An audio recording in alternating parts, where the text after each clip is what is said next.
HSC ২৭ ব্যাচের মানবিকের শিক্ষার্থীরা তোমরা অলরেডি দ্বিতীয় বর্ষে চলে এসেছো। এখন তোমরা দ্বিতীয় বর্ষে এসে চাচ্ছ যে একটা কামব্যাক দিতে, কারণ হচ্ছে প্রথম বর্ষের সময়টাকে তোমরা হেলায় ফেলায় নষ্ট করেছো। তোমরা হয়তো লেখাপড়া করো নাই, এখন অনেক লেখাপড়া জমে গেছে।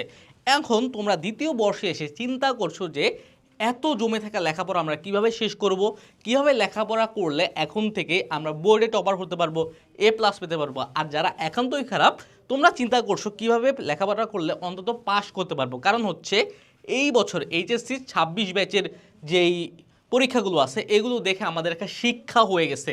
আমরা বুঝে গেছি যে এখন আর অল্প পড়ে কিন্তু আমরা পাস করতে পারবো না, ভালো ফলাফল করতে পারবো না। সুতরাং এখন থেকে তোমাদের মাথায় একটা চিন্তা ঢুকে গেছে যে কিভাবে আমি একটু ভালোভাবে একটা রেজাল্ট নিয়ে বের হব। তোমাদের জন্য আজকের এই ভিডিও, কারণ হচ্ছে এই ভিডিওতে আমি তোমাদের বলে দেবো যে তোমার পূর্বে তুমি যা করছো এখন কীভাবে তুমি আলটিমেটলি কামব্যাক করতে পারবা, তোমার প্রিভিয়াস সব পড়া হচ্ছে কমপ্লিট করতে পারবা এবং তোমার কলেজ লাইফকে কেউ গুছিয়ে আনতে পারবা, এইচএসের জন্য নিজেকে আর একটু বেটারভাবে প্রিপেয়ার করতে পারবা। ফার্স্ট অফ অল, অনেক সময় লস করছো ভাইয়া, এখন কি একটু সময়ের প্রপার ইউটিলাইজ করার সময়। তাই প্রথমত তোমার মোবাইলটা দূরে সরাতে হবে, আর সময় নষ্ট করা যাবে না। সময় আর মোবাইল এই দুটো যখন তুমি সরায় ফেলবে না লাইফ থেকে, দেখবে কি তোমার হাতে অফুরন্ত সময় আছে। অফুরন্ত বলার কারণ কি, আসলেই ভাইয়া মানবিকের শিক্ষার্থীদের জন্য ২-৩ ঘন্টার বেশি যত সময় পড়বা সব সময় অফুরন্ত। মানবিকের এত বুঝে পড়ার কিছুই নেই, তুমি যত পড়বা তোমার মাথা তত ঢুকবে, যত পড়বা ততই পড়া হবে। সুতরাং তোমার এত প্যারা নিয়ে লাভ নেই। তুমি মোবাইল ফোনটাকে একদম মিনিমাইজ করে ফেলো, সময়টাকে এই সময়টাকে ভাগ করে ফেলো। ভাগ করবা কিসে? সেকেন্ড ইয়ারের পড়া, ফার্স্ট ইয়ারের পড়া আর অ্যাডমিশন পড়া। হ্যাঁ, অ্যাডমিশন পড়া যখন সেকেন্ড ইয়ারের পড়ার পাশাপাশি ফার্স্ট ইয়ারে তোমার যে সিলেবাসটা বাকি রয়েছিল ওই সিলেবাসটা তুমি পড়বা, তার পাশাপাশি অ্যাডমিশনেও হালকাভাবে ফোকাস করবা। এর ফলে তোমার একই সাথে একাডেমিক পড়া অ্যাডমিশন পড়া হয়ে যাবে। এখন কীভাবে ফোকাস করবা আমি একটু পরে তোমাকে বলে দিচ্ছি, কিন্তু প্রথম শর্ত হচ্ছে কি, মোবাইলে বেশি সময় ওয়েস্ট করা যাবে না। মোবাইলটা জাস্ট কি স্টাডি পারপাসে ব্যবহার করতে হবে। এখন আগে প্রথম বর্ষের যেই ব্যাকলগ শেষ করো। ব্যাকলগ বলতে কি, জমে থাকা লেখাপড়ায়। এখন জমে থাকা পড়া কীভাবে শেষ করবা? তোমাদের অনেকের প্রশ্ন থাকতে পারে যে ভাইয়া আমি তো সেকেন্ড ইয়ারে চলে এসেছি, আমি তো ফার্স্ট ইয়ারে ক্লাসে মনোযোগী হইনি, আমি ক্লাস ফাঁকি দিয়েছি, এখন আমি এই পড়াগুলো কোথায় পাবো? আমি যদি বাসায় টিচার রাখি, এত টাকা তো নাই, বা টিচার এত পড়া কীভাবে দেখাবে, এত সাবজেক্ট কীভাবে দেখায় দিবে? তোমাদের জন্য একটা সহজ সমাধান হচ্ছে আমাদের একাডেমিক টু অ্যাডমিশন কোর্সে চলে যাওয়া। যদি অনলাইনে ফ্রি কোনো রিসোর্স পাও তাহলে যেতে পারো, কারণ আমার জানা মতে আমরা বাদে কেউ এত বেশি ফ্রি রিসোর্স দেয় না।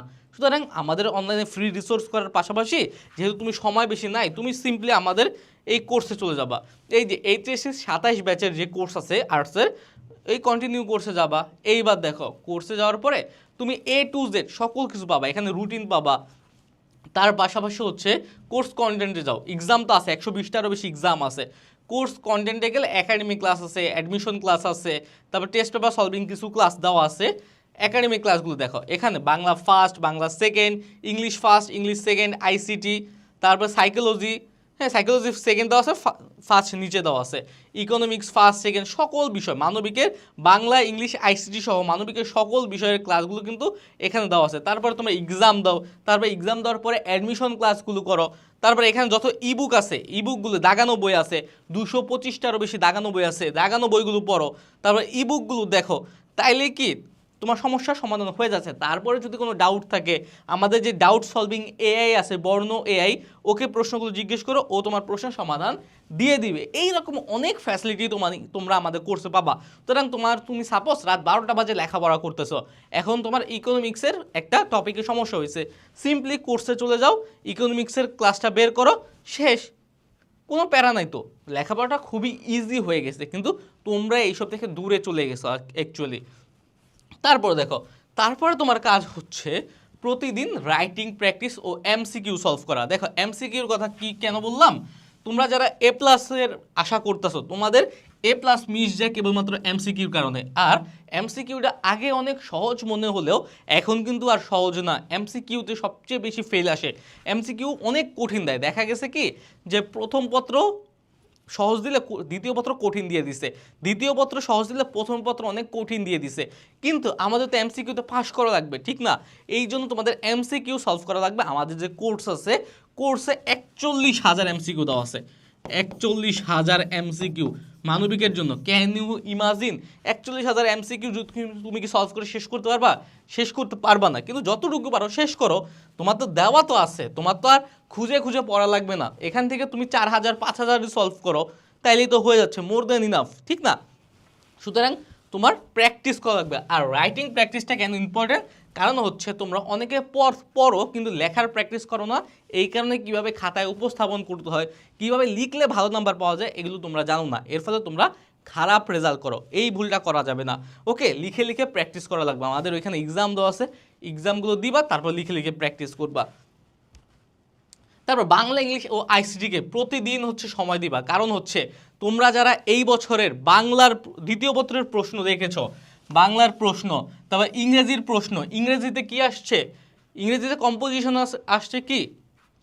ডিগ্রেডেশন, হ্যাঁ, মোরাল ডিগ্রেডেশন, মানে কি নৈতিক অবক্ষয়। এখন নৈতিক অবক্ষয় তুমি কিভাবে পারবা? তুমি যদি এই ফ্রি হ্যান্ড রাইটিং বা রাইটিং প্র্যাকটিস না করো, ওয়ার্ড মিনিং না জানো, এই কারণে তোমার হচ্ছে এখন কোরে ফোকাস করা লাগবে, বেসিকে ফোকাস করা লাগবে। তারপর দেখো আইসিটিতে তোমাদের কি জঘন্য পরিমাণে একটা ধরা দিয়ে দিছে এবার। সুতরাং তোমরা কি ধরা খাবা না মনে করছো? তোমাদের সিনিয়ররা খেয়েছে, খাবা। 25 বেস ধরা খাইছে, 26 বেস তার চেয়েও বড় ধরা খাইছে, 27 বেস। তোমরা রেডি থাকো, তোমাদের জন্যও কি বিশাল বড় একটা বাস আসতেছে। সুতরাং এখন থেকে নিজেকে রক্ষা করো। আগে বাংলা, ইংলিশ, আইসিটি এগুলো সহজ ছিল, পাশ করাটা বেশি একটা কঠিন ছিল না, কিন্তু এখন কিন্তু এগুলোতে পাশ করাটা অনেক বেশি কঠিন হয়ে গেছে। যেমন আমি যদি বলি এইচএসসি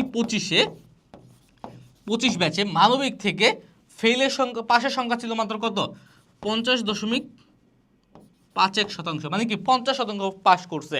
তারপরে এইচএসসি 26-এর রেজাল্ট দেয় নেই, এইচএসসি 26 এইটারই আশেপাশে থাকবে বা আর একটু বাড়তেও পারে। কিন্তু এইচএসসি 27 ব্যাচের স্টুডেন্টদের অবস্থা কি হবে চিন্তা করতেছো? তোমাদের দুজন একজন ফেল করবে। এখন তুমি কি ফেল করতে চাও? লাইফ থেকে একটা বছর ওয়েস্ট করতে চাও নাকি চাও না? তোমার এখনই ডিসিশন নেওয়া লাগবে। কারণ হচ্ছে কামব্যাক এখনই দেওয়া লাগবে। কয়েকদিন পরে ওই পাস করার মতো কামব্যাক দিয়ে তুমি কুল পাবা না। কারণ হচ্ছে এখন কোশ্চেন প্যাটার্ন চেঞ্জ হয়েছে। এখন আগের মতো গড় পড়তা বোর্ড কোশ্চেন পড়ে গেলে আর আসে না। আমরা এবার 300 এমসিকিউ দিয়েছিলাম লাইফে, 300 থেকে কয়টা আসছে বলতে পারবা? আমরা বলছি যে 300 এমসিকিউ দিয়ে দিয়েছি, একদম শিওর তোমরা 30টার মধ্যে 30টা পাবা, কিন্তু এখান থেকে মাত্র 16টা কমন পড়ছে। 16টা কমন পড়ছে, 14টা কঠিন থেকে আসছে। চিন্তা করো, 16টা কমন পড়ছে কিন্তু বাদবাকিগুলো কমনই আসে নাই। কিন্তু কথা ছিল 30টার মধ্যে 30টাই কমন আসবে। এই রকম কোশ্চেন প্যাটার্ন কিন্তু এখন চেঞ্জ হচ্ছে। এই চেঞ্জই তোমাদের দুর্ভাগ্য যে এই চেঞ্জিং সিচুয়েশনে তোমরা আসছো। সুতরাং তোমাদের ইভলভ করতে হবে, কিছু করার নেই ভাইয়া, লেখাপড়াটা শুরু করো। ওকে, এই কয়েকটা ডিসিশন তোমার নিতেই হবে, আনলে এইচএসসিতে কামব্যাক দেওয়া সম্ভব না। ফার্স্ট অফ অল মোবাইল ফোনের ব্যবহারটা সীমিত করে দাও, কোর্সের জন্য ব্যবহার করো। তারপরে কি প্রথম বর্ষে যে পড়াগুলো আছে জমে থাকে ওগুলো শেষ করো। তারপরে দ্বিতীয় বর্ষগুলো প্যারালালি আগাও। তারপরে অ্যাডমিশনে একটু ফোকাস করো। তারপর হচ্ছে রাইটিং প্র্যাকটিস করো, ফ্রি হ্যান্ড রাইটিং শিখো, আনলে মোরাল ডিগ্রেডেশনের মতো একটা কম্পোজিশন আইসা বলে, একটা প্যাসেজ আইসা বলে ফেল করবা। তারপরে এমসিকিউ সলভ করা শিখো, এমসিকিউ কোর্সে দেওয়া আছে, ওইখান থেকে সলভ করতে পারো বা টেস্ট পেপার থেকে সলভ করতে পারো। তারপরে বাংলা, ইংরেজি আর আইসিটির উপর ফোকাস করো, আলাদা নোট খাতা বাদাও, কোচিং করা থাকলে কোচিং করো। আমাদের ক্লাসগুলো সব দেওয়া আছে, এখানে তোমরা 2জন টিচারের ক্লাস পাইতেছো। 27 ব্যাচ আশরাফ